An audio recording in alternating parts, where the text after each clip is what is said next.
Hey, what's going on, good people? It's your girl T Hardaway. And it's Michael Bahsil. Yeah, and we are the Did It for the Hood podcast. Indeed. Yeah. So we back again one more time with another phenomenal guest. Yeah. This woman is a counselor, because me and Michael get on here and give our opinions, but we don't have no actual clinical background to say what we're saying. So we decided to Yeah, bring a man. real professional on today.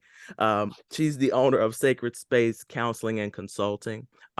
She's going to explain to you more of what she does, but she's here to be our sounding board and our resident expert for today. Y'all give it up for Angelina Vickers. How are Woo, you? woo, woo, woo, woo. Ooh, hey. Thank you both for having me. No, we appreciate you for making Y'all time for so Okay, us. nerdy. for real Don't mind though. me. Absolutely. So, Angelina, we're going to kick it off. We want to know a little bit about you. Tell us your story. Tell us about Angelina. So, Angelina is born and raised all over the United States.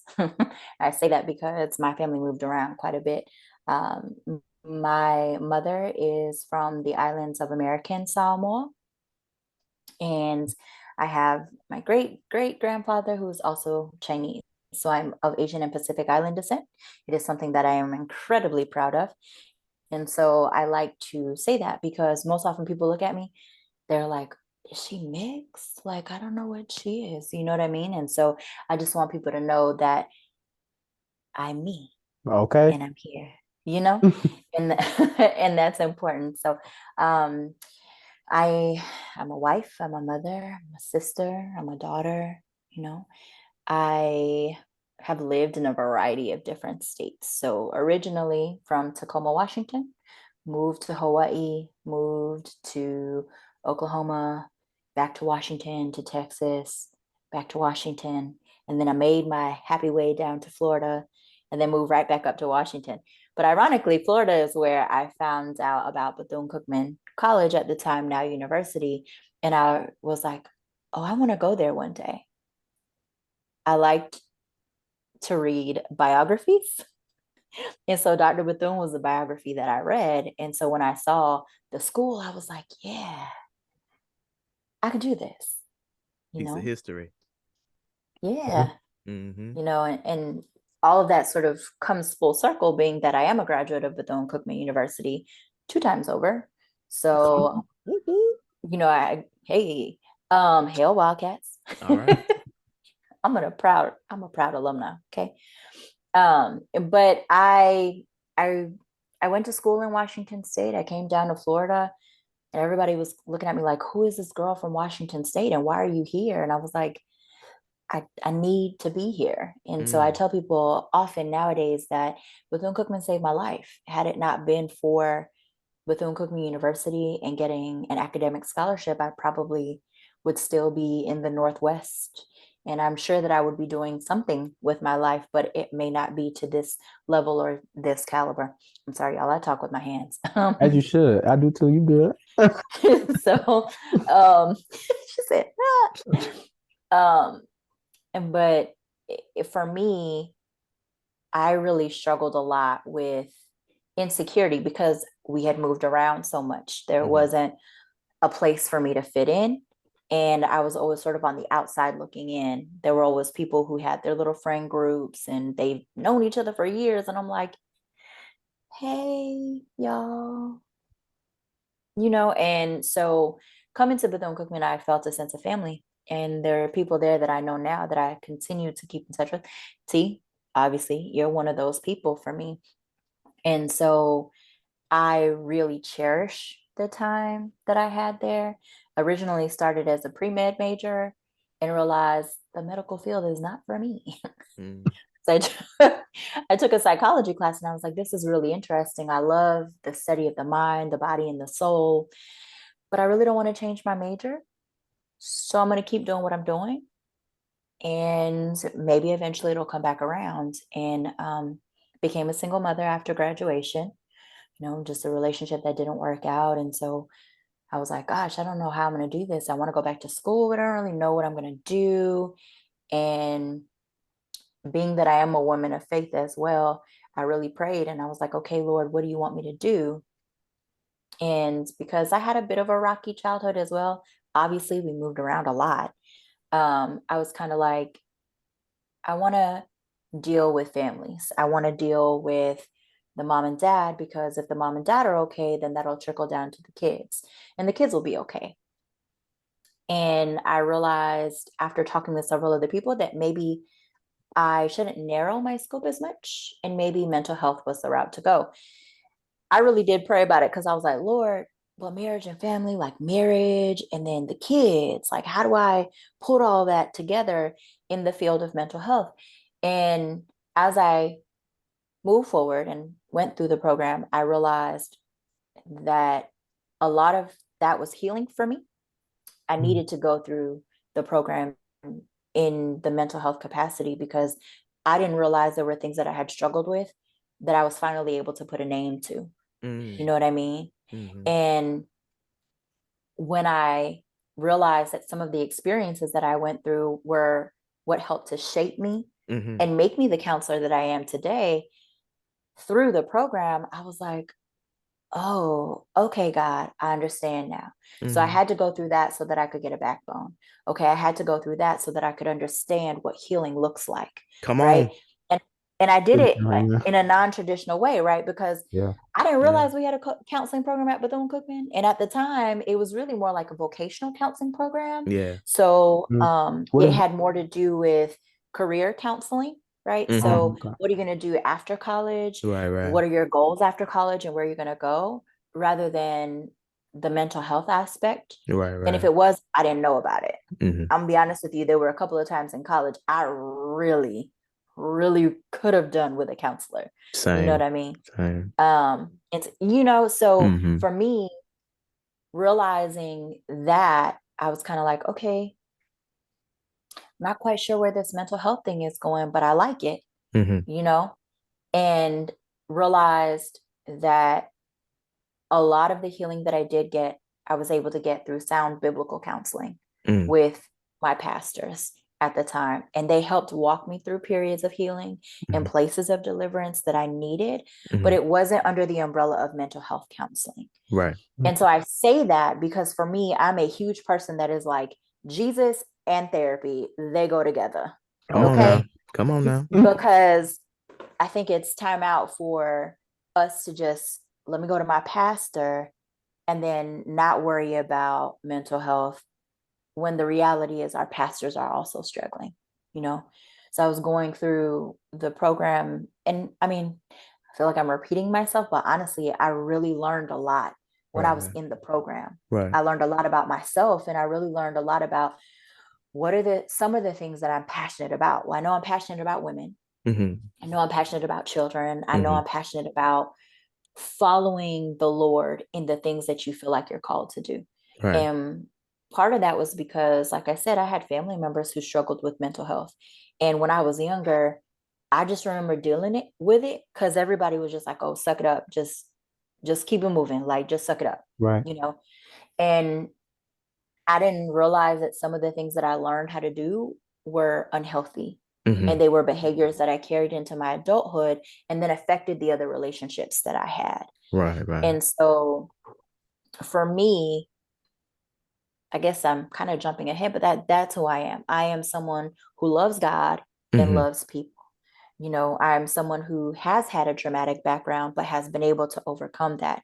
Maybe not through talk therapy or counseling in the way that I'm advocating for now, but that's part of the reason why I'm advocating for it, is because there was a need that didn't get met, Mm. that needed to be met. And I probably could have gone through healing a lot earlier than I Right. did, and maybe wouldn't have gone through some of the things that I had gone through. So I mean, I don't think anybody realized it, or maybe they did and I just kind of overlooked it. But I Mm-hmm. went through domestic violence even in college. Mm-hmm. You know, you think of movies like Enough and that's what it looks like. Mm-hmm. But domestic violence doesn't always look like that. Right. You know what I Right. mean? It's all about power and control, and Mm. what does this person have over you? And we Right. don't really know who you are as a person. You will allow anything to happen to you. Okay, You hold on, know? Angela, because you're moving. All right. We I gonna am. I'm get there jumping. though. We gonna get there. Sorry. You done had me slain in the spirit. Now hold on. Oh no, like for real. That's why I'm about to My like bad, start crying. y'all. I'm About to like, start crying and everything. I'm like, whew, okay. if I ain't ready, I No, know the people ain't ready. Lord. Sorry. No. No, because it's just resonating. Yeah. It's resonating. Oh my It's gosh. Ooh, go ahead, T. no. You hitting like so you've Yeah, pretty much answered what inspires you to come into your industry because you know you've had a background and right. you were called. You were prepared and called. Um, I was. Hmm. what And I made really you do look at it like Yeah. ministry too. okay Hmm. now? Come on now. So You know, what made you want to open the sacred space counseling and consulting? so part of the reason why I wanted to open up Sacred Space Counseling and Consulting was because for me, representation matters, right? Hmm. So I went through my program and then all of these other things started happening. And there were things happening prior to that Hmm. in our Black and Brown communities that were really affecting me. Hmm. But then as I went through in my field, I didn't see a lot of Black and Brown folks. Hmm. And though I present as much fairer in complexion, there were still things that I dealt with racially that I was like, no, why are we doing this? Right. Why are you even, why do you even think that that's okay? You Right. know? And so for me, I didn't see a lot of Pacific Islanders. I didn't see a lot of Asians. I really identify as Samoan, even though my background and my DNA and my lineage is also part Chinese.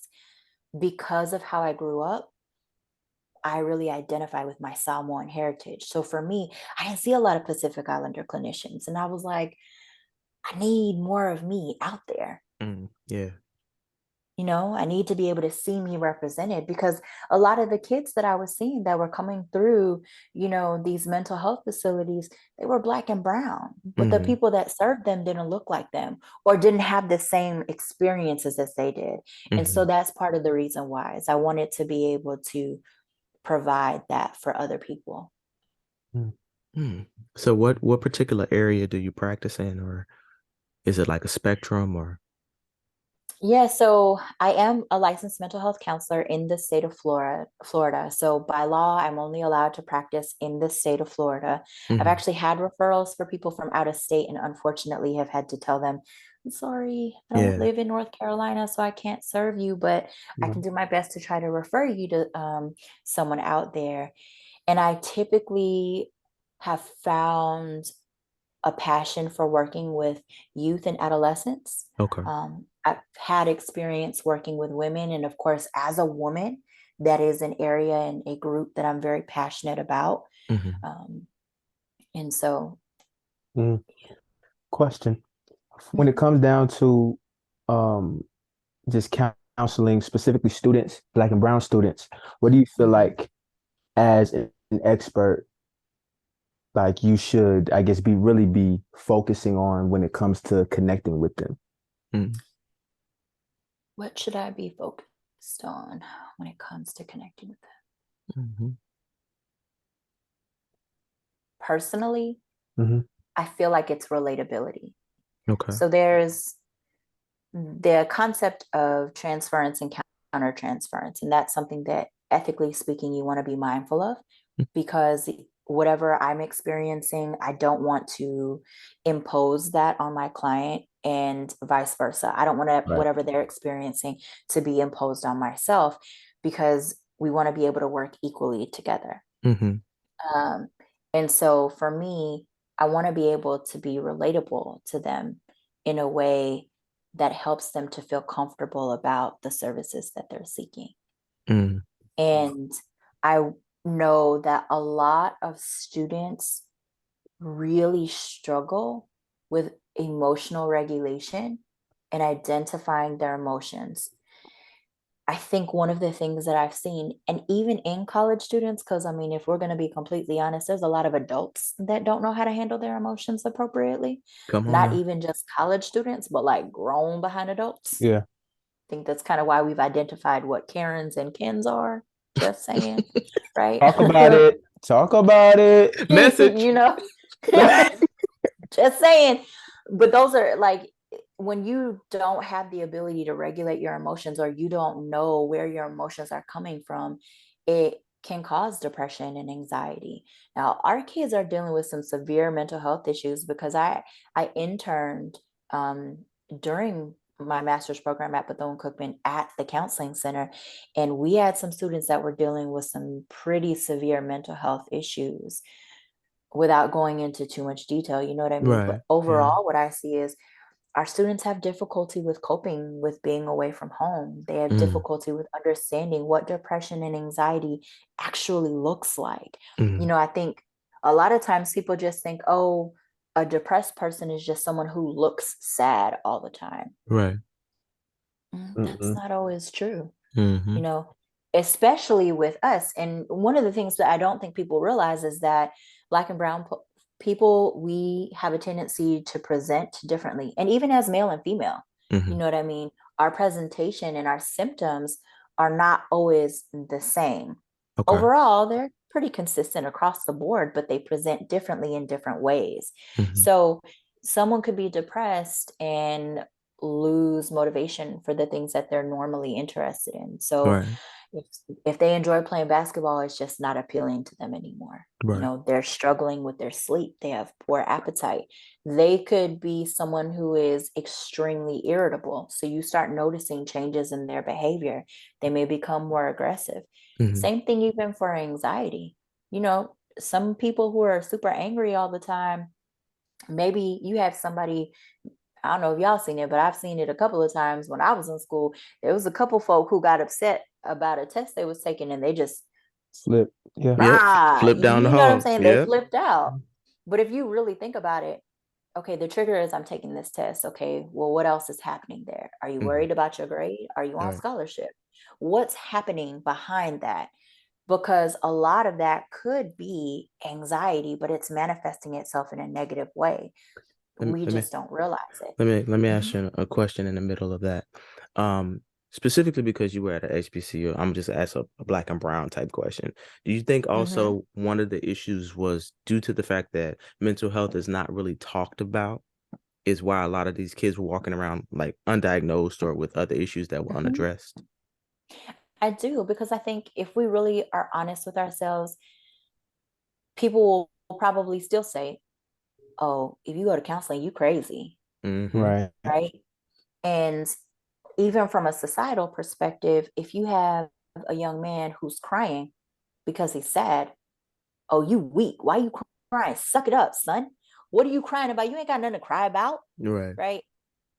But the reality is you've just taught him that his emotions are not valid, number one. Yeah. And number two, that any sadness or discomfort that he's feeling, he needs to mask. So then how does he present it?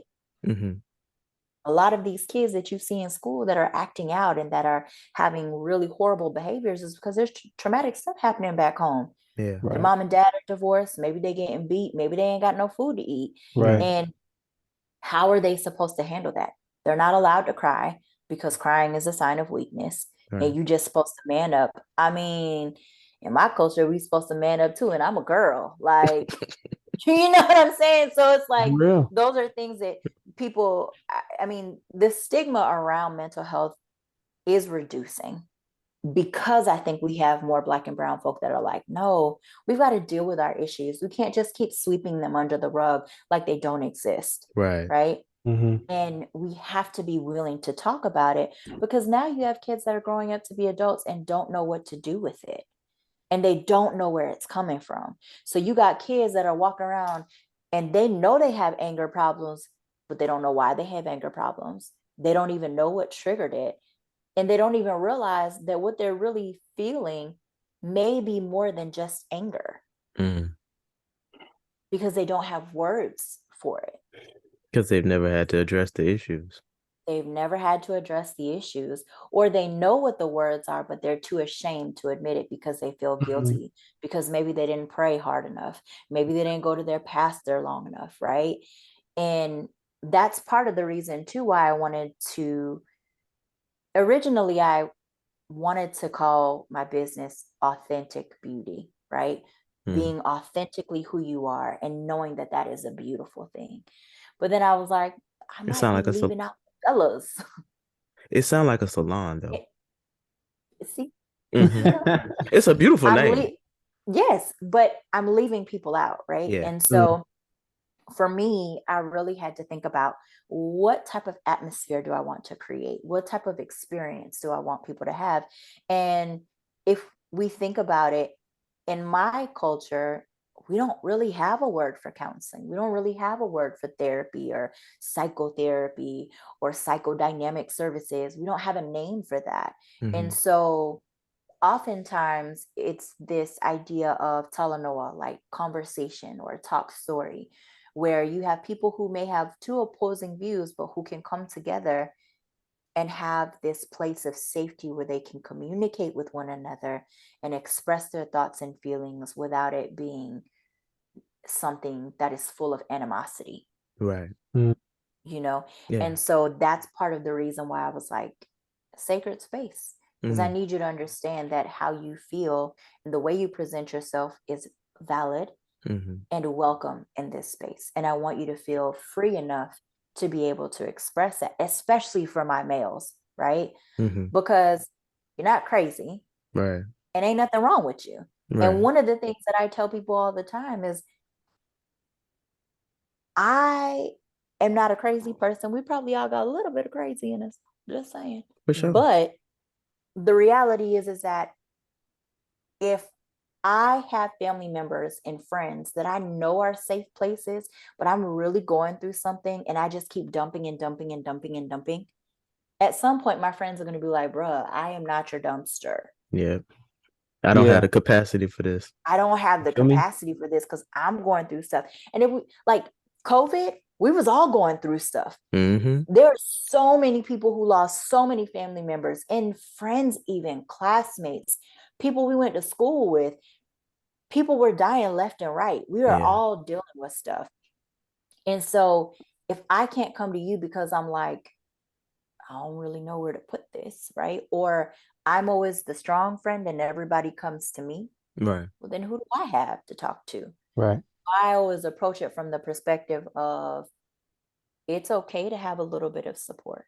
Right. And if you have to go to a primary care doctor, or you have to go to a cardiologist for heart issues, or you have to go to a neurosurgeon for neurological issues, or whatever the case might be, why is it so taboo for you to seek out mental health services from someone who specializes in mind, body, and soul?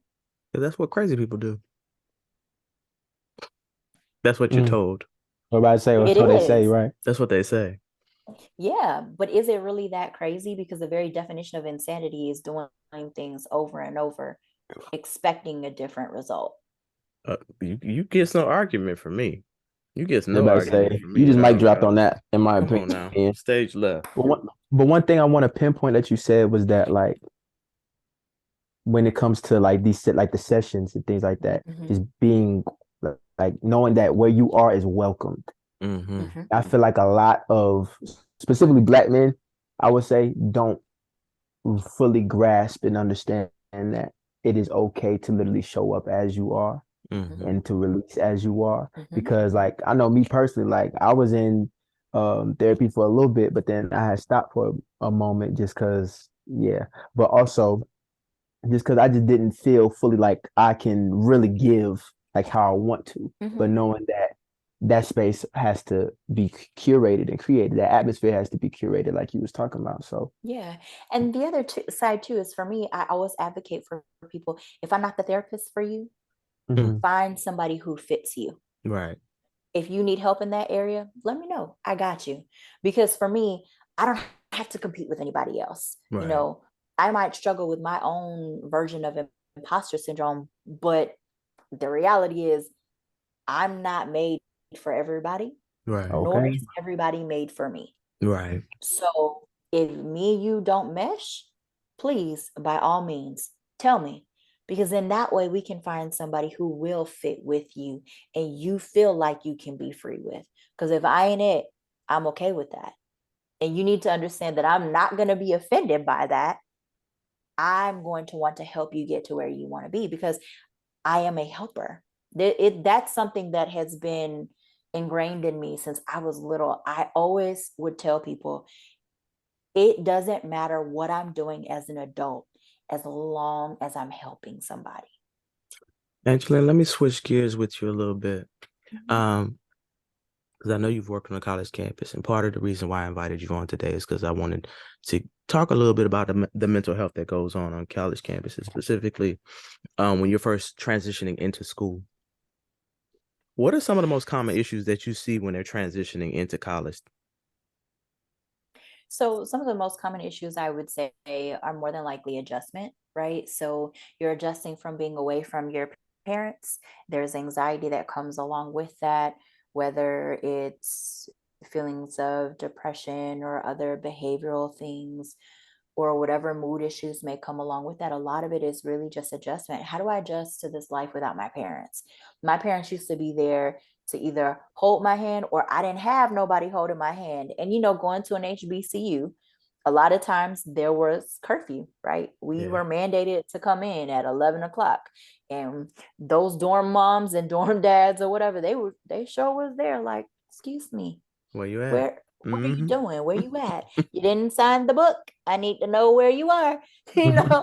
Um, and even the RAs. And we had some pretty cool people, but the reality is, I don't know what this is like. I don't know what this looks like. I came from Washington State. Yeah. That, first of all, I knew that coming to Bethune-Cookman was going to be a big deal for me because I'm away from my family. And Right. I low key wanted to be away from my family, being honest. But I didn't realize how much I would miss my mom, how Mm. much I would miss my family, how much I would want to go back home, but then be like, nah, but I got to be here too. And then be like, okay, but I'm on scholarship though. Mm. So how I'm supposed to keep up my scholarship? Because everybody here is smart. Ain't Mm-hmm. no dumb people in college. Like, I that was really hard for me because I literally had gone from being one of the top people in my class to being on equal ground with everybody.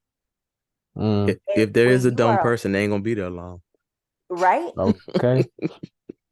and there was this idea of perfectionism that I had that I really struggle with. So I think for a lot of college students, it's how do I deal with this? How do I deal with these expectations? And how do I manage my time?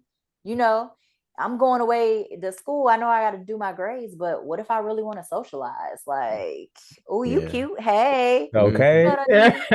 mean? And then how do I manage my time? Like I'm trying to invest in a relationship, but I know I'm supposed to be here for school. What does that, Right. what does that look like? How does that work out? And it definitely varies, I think, depending on the campus. I mean, you've Mm-hmm. got some campuses that are very liberal, you've got some that are very strict. And so when you have kids that are coming from so many different backgrounds and they go to a new space where there really is either more adult involvement or not a lot of adult involvement, just really depending on the kid, there's that period of adjustment, like where do I fit in? And then sometimes even it's an identity thing, right? Who am I away from my parents? Mm. For sure. Who was Angelina? Mm-hmm. Who is she really? Mm-hmm. You know? Because I knew for me, I came to school, I wanted to be a doctor, but part of that I had to come to terms with was really what my parents wanted for me. Because, you got to get a good job, you got to be able to provide for your family. What does that look like? You know? Mm-hmm. And then once you get away from your parents, you start discovering those parts of you just start discovering so much about yourself when you have to live by You yourself and do. be on your own. You just figure out so Mm-hmm. much Mm-hmm. stuff Like, that you just would have never known. yeah, like, do I really like to clean? Do I Yeah. really like to cook? Do I really like people? I Do I like. like my roommate or my suite mates? And then you learn too about conflict resolution, right? Because if I don't really like you, how am I supposed to get along with you and I live with you 24/7? Like, you're not my sibling Mm-hmm. who I like low key am obligated to be around. Mm-hmm. You're a roommate, You're a but I stranger. can't really switch out. You know what I'm saying? Like, you're a stranger, but I can't exactly kick you out. So how do we deal with this? You know? Mm-hmm. These are all things I've just felt and went through while being at school. So I'm just like, I'm just here for the ride. Oh, oh my God. I went through all of this junk Buckle when up, I was in Michael. college. Terrible. I mean, but see, that's key, right? Yeah. So if all of us are sitting here and we're all saying, gosh, I really went through all of these things. Mhm. How much better would it have been to have known if there were if there were services on the college campus? Now, mind you, now that I'm in the field, I see there's services out there. You know what I'm saying? At PWIs and HBCUs. Right. Many of the schools have counseling programs Yeah. because we see the necessity of it. You know what I mean? Mm-hmm. Obviously we're in higher education now. We know better, you do better. Right. The issue though is, okay, now how do I get you to come? How do I get you to feel comfortable? And it's a whole different generation of kids. It's not the same. So we Mm-hmm. have to reach them differently, Mhm. you know. I was gonna say, do you think that this generation would be more, because I feel like they would be more welcoming to therapy because they talk about it more freely. I think in some ways, yes. I agree. But the flip side though is that, and this is what I tell my clients all the time, I don't live your life. I Mm. don't know what it's like to be you. I don't identify as you. Mm-hmm. So I'm never going to work harder than you. Right. If you're willing to put in the work, I'm willing to work with you. I'm along for the ride, right, Michael? You know, I'm Mhm. just here to guide you to where you want to be.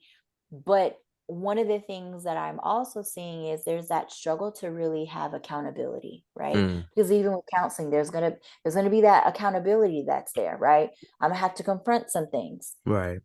Well, if you're depressed because of XYZ, okay, well, let's work on changing that. What helped you before? So if I can figure out what helped you before, we can figure out, can it help again? Right. Is there a reason why we stopped? Right. Have we stopped? If we have, let's find something new. If it didn't work, you know what I mean? But then if you don't do the homework and I come back with, well, how come we didn't do the homework? Oh, I don't know. Just didn't really feel like it. I don't really see the benefit. Okay. So then my question to you becomes, do we really want to change? Mm. Are we serious about this healing? Yes. Mm. And that too is a huge thing, right? And I use this analogy a lot. In order to heal, sometimes it's a lot more painful Come before you on get now. to the other side. Oh yeah. So I say, like, if you break your leg, right? The pain of breaking your leg is so tremendous. Mm-hmm. But then what happens after you break your leg? They put the bone back in place, you got surgery, but then you're still in pain Mm-hmm. because now you've got to learn how to walk again. Now Mm-hmm. you've got to learn physical therapy. And you're constantly having to deal with other people telling you what to do with your own body because you're trying to make it work again. Mm-hmm. And that time is oftentimes a lot more frustrating than the initial pain itself. Because now I have to deal with me. Now the mirror is on me. And I can't look at anybody else other than myself. And that is not an easy place to be. They always talk about how therapists should have therapy too, because Mm. we're always the place that people dump. But when Mm-hmm. you're also accustomed to always being the strong friend, Mm-hmm. Huh. Come on where now. do you put your stuff? You know Okay. what I'm saying? And that was something that I really struggled with because I was like, I don't I don't have anybody that I really feel like I could just be like, do do do. Hey, Yeah. Yeah. you have a minute? Yeah. You Es- know what I'm saying? Especially when you would Because help her and you would Yeah. give her a heart. yes, Yeah. Yeah. you know, now I'm blessed. I definitely have people that I feel like I could just call and be like, hey, you got a minute? You know what I'm saying? Like, Mhm. I am really grateful that I've gone past that to be able to really say, no, I got people, Right. you know, Right. that I can really bounce that off of. But the flip side is, again, I go back to, they shouldn't be the only place that I dump, and I really shouldn't dump with them, right? I should dump in a place where someone can help me process through my thoughts Mm-hmm. and be like, yo, Lena, you tripping. Like, Mm-hmm. why are we doing this? Right. You know what I mean? Not just listening And to I, you talk. Yeah. mm-hmm, you Mm-hmm. know, Whew. All You, right. am I the only person that hear "Man in the Mirror" playing in the background? Like that's the only thing I can hear. Searching for the man in the mirror. That's I'm like, oh God, she finna have. I'm but finna break Mm. down. that is so true. Like, Yeah. girl, man, look, I tell people there's a song for everything, okay? Okay.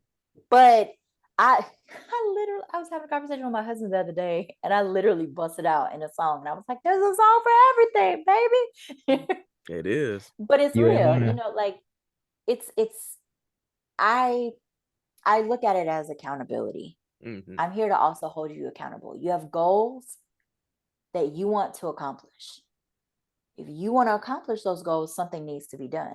If I want a job, I can't just be sitting in my house talking about, yep. So about that job, Mm. what did you apply? Did you go on any interviews?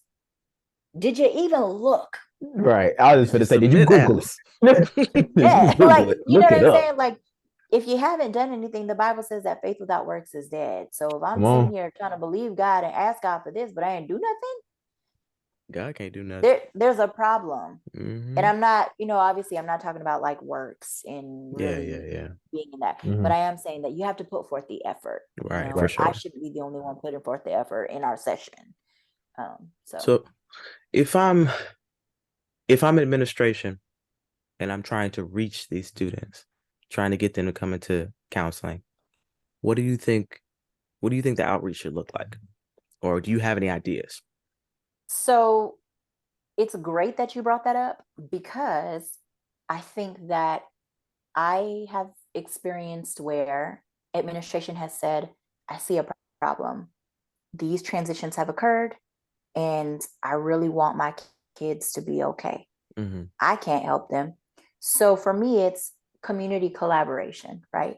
It's working in partnership with your student counseling services Mm-hmm. that are found on campus. And in excess of that, partnering with other community providers that could be of assistance. Like, what happens if the kid gets pregnant Mm-hmm. and has to leave? Straight up. Well, they need services. Mhm. So what's the referral process? What does that look like, right? What happens if a kid is they have to go to what is it? Not judicial court, but like Yeah. it is judicial. Yeah. You have to Like, go because they're in mm-hmm. trouble, Mm-hmm. Mhm. And they get kicked out. But you knew that they were going through stuff before they did whatever it was that they did. Mm-hmm. How do we help them? Right. So I think it's just a combination of doing what worked before, but Mm-hmm. also being able to reach out to people that have experience Mm-hmm. working with that population. And in some cases, it really just depends, right? Because all of us are different. So some Yeah. kids might like working with someone who's much older than them because they feel like they're seasoned and there's a lot more wisdom. Some kids might want to work with people who look like they're the same age, because apparently I still look like I'm in college. You do. Hey. Um, or just even people realizing, oh, they're not still in college, but I could tell that they're older than me, Right. and sometimes it's even just being able to have that like big brother, big sister vibe Mhm. with appropriate boundaries, For sure. For because sure. I ain't trying to invite you over like we're a Right. client Right. and For sure. therapist. For sure. That relationship needs to be respected, For Mhm. you sure. know. Professional. Yeah, we got to keep it professional. I'm not gonna invite you over to my house. Like we don't do that. For Mhm. sure. Now, I have a big heart, so there's a part of me that does want to be like, come, I'll help you. Mhm. Another part of me is like, no, Over Right. that's there.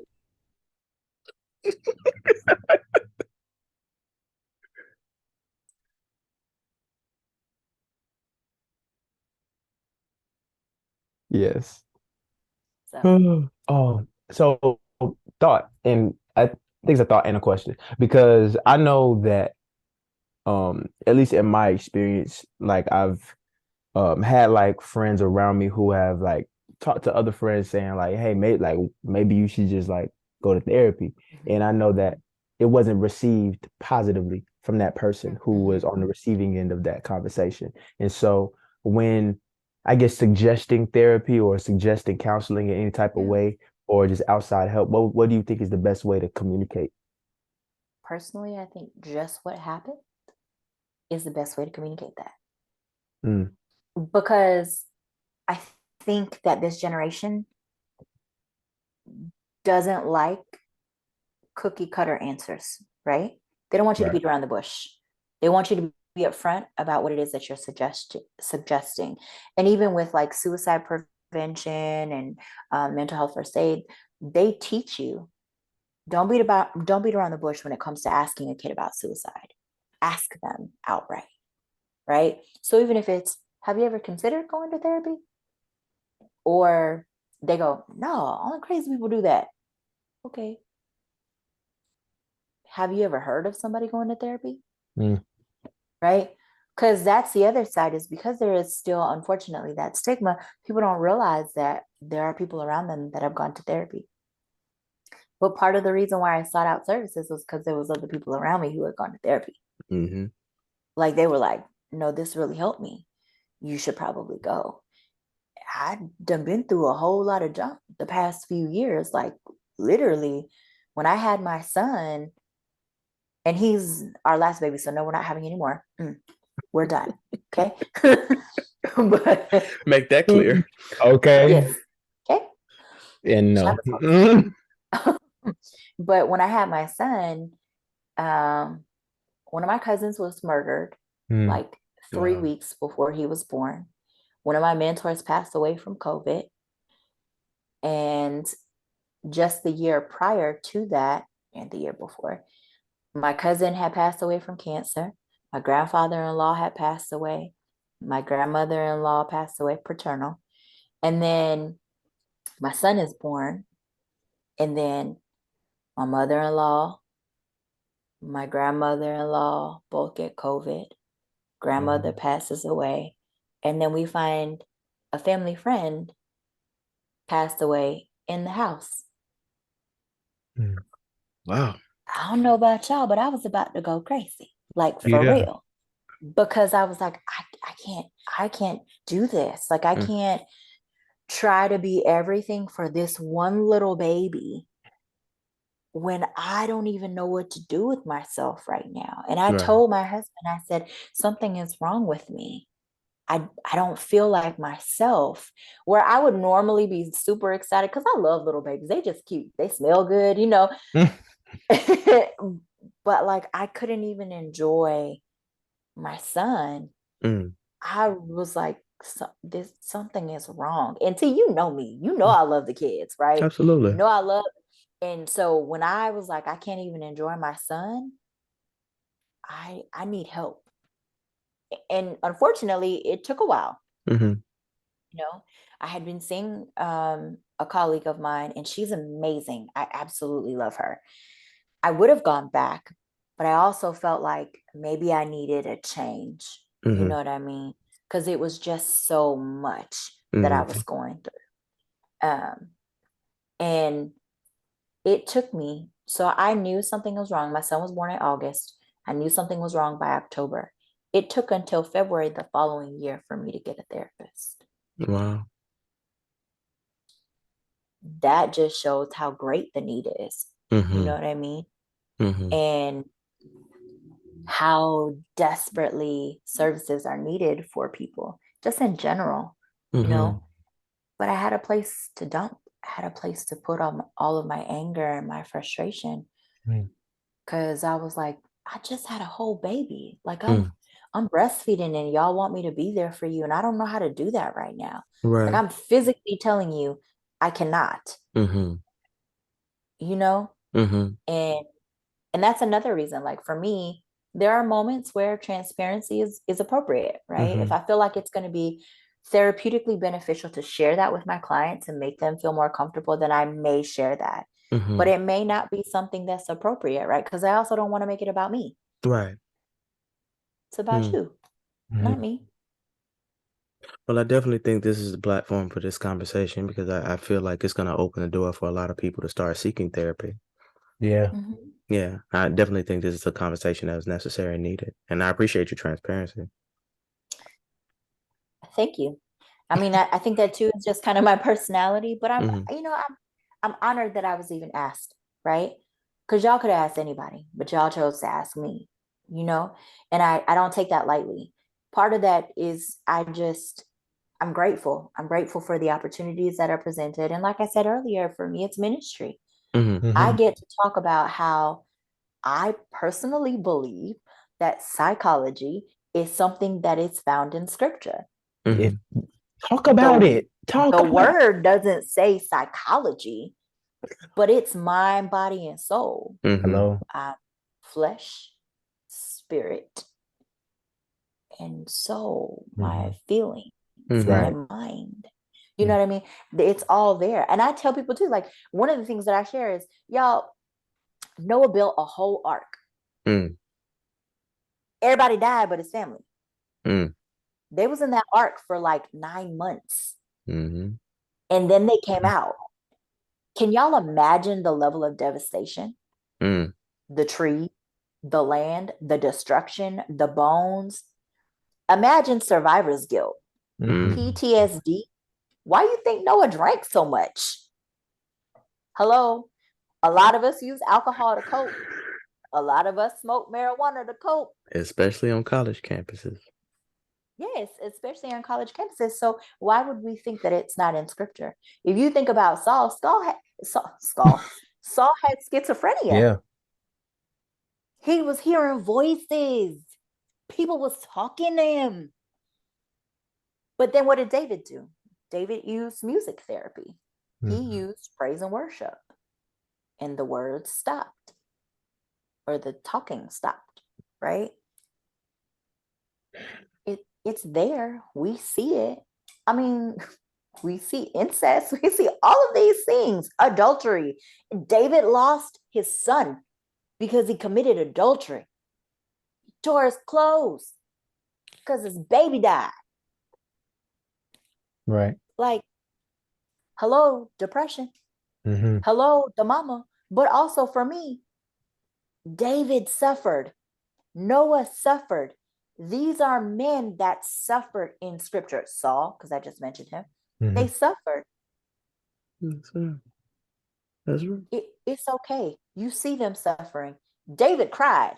If we're talking about people who, suck it up, you're going to be all right. But then you expect me to cry because my son died or because this happened, but I can't cry because I'm mad about something else. Make it make sense. Houseway. That's way. Real talk though. But you know what I'm saying? Like, no, I'm with you. don't want me as a male to cry because that's weak. But if somebody dies and I don't cry, you're gonna be like, well, why you ain't cry? What's wrong with you? Oh, so now it's okay to cry? I didn't know it was okay. You know, so then you have, I mean, it's a whole bunch of things, and y'all can see how passionate I am about this. Yeah. But no, but as you know, yeah, it's evident, and it's going to be transparent to the people who are listening too. It's listening, watching. And it's beautiful how, like, you know, even when you speaking about it being your ministry, and of course you don't necessarily, like, depending on who you're talking to, you don't have to necessarily tie it to scripture, but the fact that you're able to tie it to scripture and you're able to also, you can tie it to almost anything. Yeah. And I find that is beautiful. And of course, ethically speaking, I am not a Christian counselor. I am a counselor who happens to be Christian. Okay. So if someone opens the door for me to share the gospel, then of course I'm going to share it. But I'm never going to be like, yo, but the Bible says X, Y, Z. However, I do think that the biblical concepts, even so, my main theoretical approach is very attachment based because attachment is directly related to like connection, right? And I fully believe that we were created for relationship, right? And those relationships with people are what impact us as we get older. But I also believe and utilize cognitive behavioral therapy because I believe that my thoughts influence how I feel, and how I feel then influences how I act. And so when I think about those things, I think about how the scripture tells me to take every thought captive to the obedience of Christ, right? How I need to renew my mind. There's techniques that go along with that. There's stopping, there's identification of thought distortions, there's reframing, all of those things. That's all in scripture. I got to renew my thoughts. So I have to first identify the thought and then reframe or create another positive thought to replace that. Same concept. I just didn't give you scripture word for word.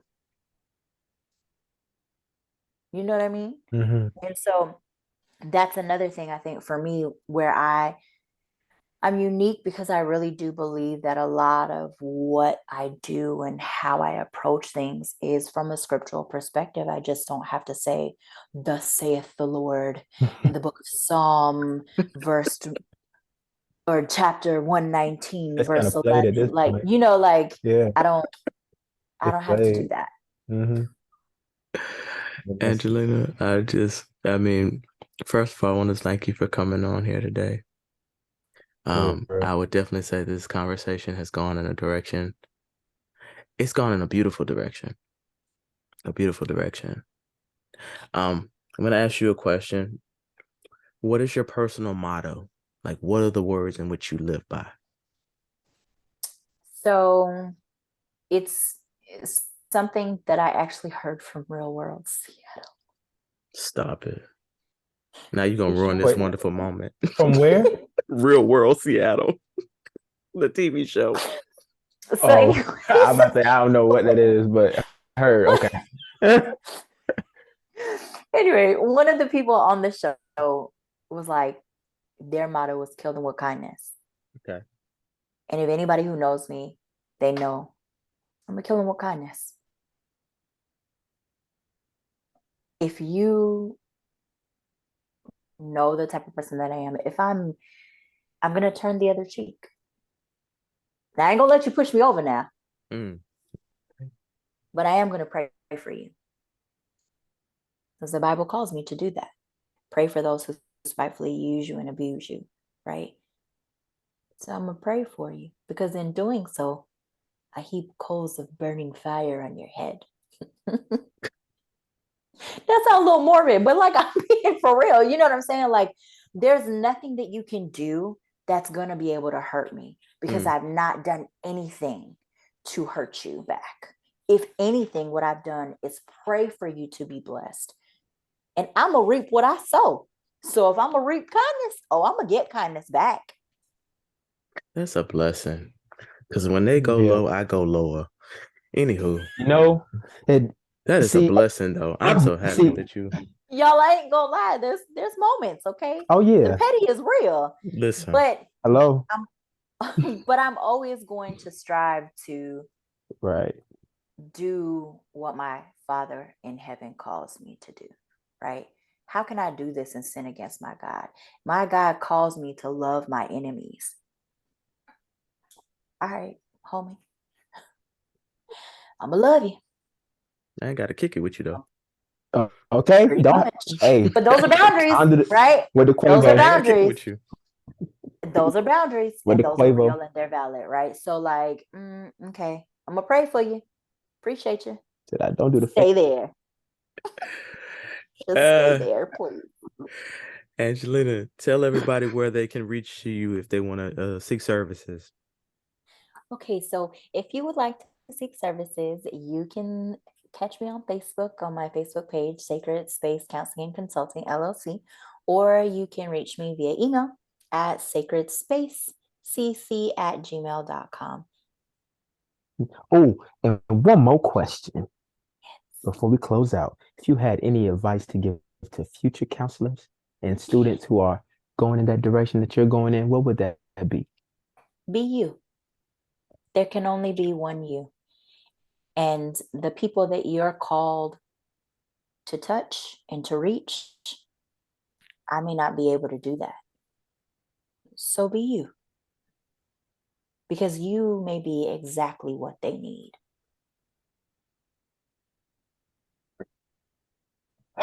And on that note, The mic is dropped.